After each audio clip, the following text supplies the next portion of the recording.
Alrighty, guys. So today I'm going to teach you guys about a new artist, and his name is Ted Harrison. This is an artist that I somewhat recently discovered, and I just really fell in love with his artwork and with him. I think he's a really cool guy, and his artwork is just spectacular. It's so beautiful, and I think you guys are really going to love it too. So on this slide, you can see a picture of Ted Harrison. And behind him is a painting that he did. And then I'm going to read one of his quotes here. His quote is, "I love color, I love painting, I love the Yukon, and I love Canada." So hopefully that gives you a little tiny bit about who he is and maybe gets you excited to learn more about him. He was born in 1926 and he passed away only 5 years ago in 2015. So his art is pretty new and he is a pretty famous artist in Canada, but also in the United States now too. So our learning target for today is to be able to say one thing that you learned about the artist. So I want you to be able to remember one new thing you learned about Ted Harrison, and maybe everything you learn about him today is new because maybe you've never heard about him before. And I want you to be able to describe his paintings. I want you to be able to say and talk about his paintings. And we're going to be doing that together in this slideshow. So don't worry if that makes you a little nervous. We're going to be doing that together, and it's going to be a lot of fun. All right, so here is one of Ted Harrison's paintings, and I'm going to tell you guys a little bit about him, and then we're gonna get looking at even more of his beautiful paintings. So Ted Harrison was born in England, and he moved to Canada to become a teacher, and I'm going to tell you more about that in just a little bit. He loved to travel and see new places, and he always dreamed of seeing Canada and the Yukon since he was a little kid. Like I said, he grew up in England, and England is not very snowy, but it's known as being very foggy and very gray. And he had heard about Canada and the Yukon and snow and the Northern Lights and the beautiful mountains and color.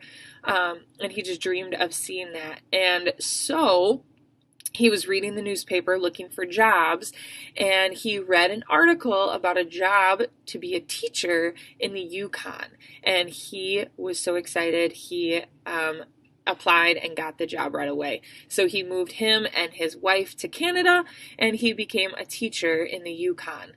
And he loved to paint the things that he saw. He loved to paint the land around him and the life around him. Okay, so you might be wondering, where on earth is the Yukon? So we live over here in the Great Lakes in Michigan, right? So we have the Great Lakes around us. We live right here in Michigan in the United States. And just north of us is a country called Canada. And in Canada, there's all these different provinces. They're kind of like states. And one of those provinces is Yukon. And it's actually right next to Alaska, which is part of the United States. So Yukon is way up north where it's very cold and very snowy for most of the year.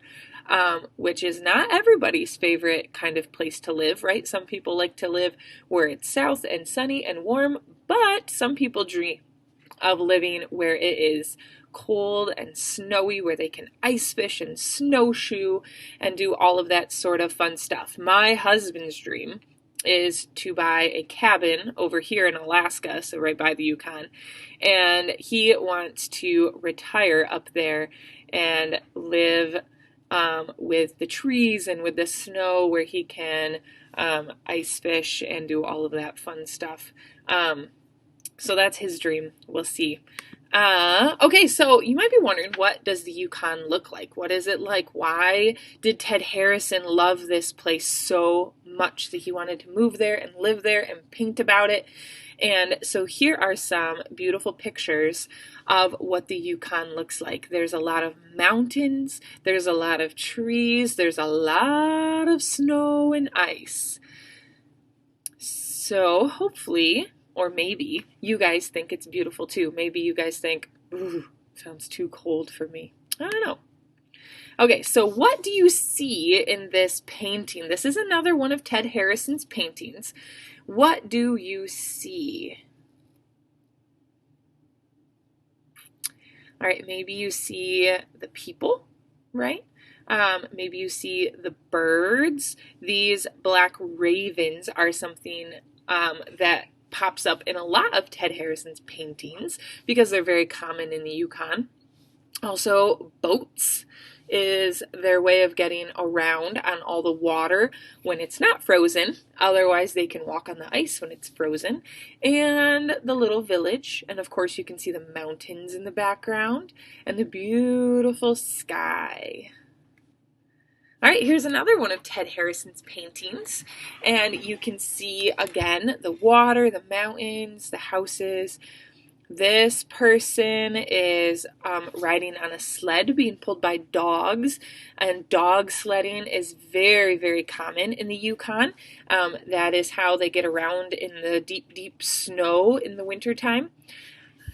Because driving around is not really an option. So you have to have a better way to get through all of that snow and ice, and dog sleds are a good way to do that. All right, so Ted Harrison is a landscape artist, which means that he paints pictures of the land. So all of his paintings are of things that are outside. They're things outside, not in his house, not in his studio. They are the outdoors, so things like land and mountains and trees and water and snow. Sometimes his landscapes have people in them. Actually, a lot of times his landscapes have people or animals in them. But the majority of his paintings, a big part of his paintings, are the land. All right, so what do you think inspires Ted Harrison? Inspires. That might be a new word. Inspires means what are his paintings about? Where does he get his ideas for these paintings? Where does he come up with the ideas or comes up with what to paint? Where do you think he comes up with those ideas? So, if you look at his paintings, they are things that happen around him. So, the daily life of the people in the Yukon. In the Yukon, like I said, a lot of people dog sled. So, this painting is kind of tiny, but you can see this person dog sledding. You can see lots of people fishing, drying out fish. Sometimes they move around to different places in the Yukon to where the fish or the animals that they're hunting or fishing are. So they have these tents. And they stay in those tents while they're out hunting or fishing and gathering their food. A lot of little villages. There's not a lot of people who live in the Yukon. The population, so the amount of people, is pretty small there. And so the villages are also small. So he paints those villages in the Yukon. So the things that inspire Ted Harrison are the life of the people around him. And that kind of reminds me of an artist we learned about just a couple weeks ago, Norman Rockwell, right? Norman Rockwell was inspired by American life, everyday lives of Americans. And so you could say Ted Harrison is inspired by the everyday lives of the people in Canada or the Yukon, right? So he paints their daily life, the things that they do and that he sees every day. Color. I hope you notice how many beautiful, bright, bold colors that Ted Harrison uses, right? Purples and pinks and blues and reds and oranges are what makes his painting so beautiful. Also, you might notice that in some of his paintings, he outlines the people or the animals or the buildings in black. He likes black outlines sometimes. And sometimes we use those black outlines too. I know some of you guys used them in your sloth drawings the other week and that made them look beautiful. Some of you outlined your turkeys in black. So sometimes those black outlines make our paintings or our drawings stand out and they make them bold. And so I hope you notice all those bright and beautiful colors that you see in Ted Harrison's paintings. So what colors do you see in this painting? Yeah, this one has a lot of purples and blues, which are those cool colors, which makes sense, right? Because they're paintings of a cold place. The Yukon is a cold place. So oftentimes he uses those cool colors, but he also uses the bright, warm colors too, right? Those yellows and oranges and reds. Especially like in this painting, you can see, right? You can see those bright, beautiful colors. So the cool thing about his paintings is we can learn a lot about the Yukon and the life of the people in the Yukon just by looking at his paintings, right? We learned that they ice fish and they ice skate, and that there's these birds called ravens, and that a lot of the people there have dogs, right? You learn that there's mountains and cabins, right? So you learn all these things just from looking at his paintings. I didn't even have to tell you all those things for you guys to learn those, right? Because you could just look through a whole book of his paintings, like I have here, right? And you guys can see all different things about the daily life of the people in the Yukon. And you can learn how beautiful it is, right? It looks like just such a beautiful place. It makes me want to go and visit and see this beautiful place called the Yukon. So this is kind of a fun little story that I learned about Ted Harrison.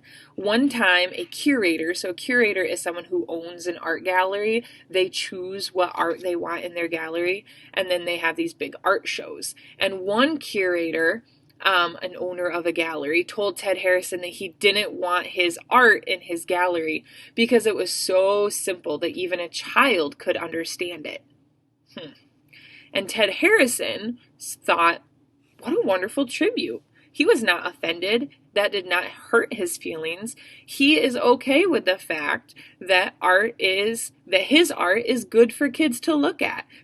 That was his goal. He's a teacher. So he understood kids. He loved kids. And if his art was easy for kids to understand, that was a good thing. He didn't see that as a hurtful thing or something that was bad. He wasn't offended by that. He thought that was wonderful. He wants his art to be understood by kids, by you, and by me too. And he was like, well, if that's what you think about my art, that's okay. That makes me feel good because that's who I want to love and understand and appreciate my art. So if you guys look through his paintings today and you're like, I really like his art, that was his goal, right? He wanted you guys to enjoy and to love his art. And I think that's one of my favorite things about Ted Harrison is that his art is beautiful and interesting and wonderful for me as an adult to look at, right? But it's also wonderful and beautiful for you guys to look at too. I have a couple of Ted Harrison books. This one's called Children of the Yukon. And I also have this one called A Brush Full of Color. And these books have a lot of words in them. They're quite long books. I was going to read you one, but they're quite long. But my son, who is only 2, he actually loves reading this book, A Brush Full of Color, even though it's very long and it has lots of words. And the reason he loves it so much is he loves to look at these beautiful paintings while I read. So even these paintings are wonderful for a 2-year-old to look at, right? They're so beautiful and so wonderful, and they're so fun to look at. So I hope that you guys really enjoyed his art today. I hope you enjoyed learning about this new artist. I hope you enjoyed the bright, beautiful colors and learning about the Yukon. And I hope it makes you interested in the people in the Yukon and their life. And I hope that at the end of this, you are able to say one new thing that you learned about the artist, one new thing you learned about Ted Harrison. And I hope that if you look at one of his paintings, or maybe you showed somebody at home, a brother, sister, or an adult at your house, that you would be able to talk about his paintings and tell them about his paintings and describe the colors and the landscapes and what you see in the paintings. So that was our learning target for today. And you'll know you're successful if you can say one new thing you learned about him, and if you can talk about his paintings. So if you can describe what you see in his paintings. Okay, so on your Maven card, you are going to have I believe 2 or 3 different videos that I recorded for you guys, different options of what you can do for this Ted Harrison inspired project. Alrighty guys, can't wait to see what you guys create, and I'll talk to you later.